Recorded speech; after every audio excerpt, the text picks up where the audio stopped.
They appeared as quickly as lightning strike. Roman and Gothic historical accounts make no mention of these people, until they arrived on horseback in the Pontic steppe in 376 AD.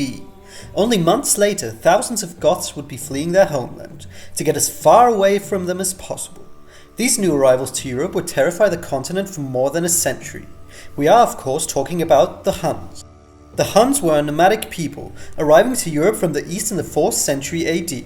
But unlike later nomadic peoples, such as the Mongols under Genghis Khan, historians are still not certain as to where they came from.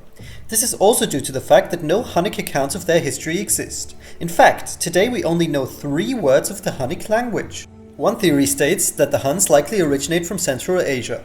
Other scholars place their origins even further east, as relatives of the Mongolian Xiongnu people. What is most likely, however, is that the Huns were an ethnically diverse confederation of tribes.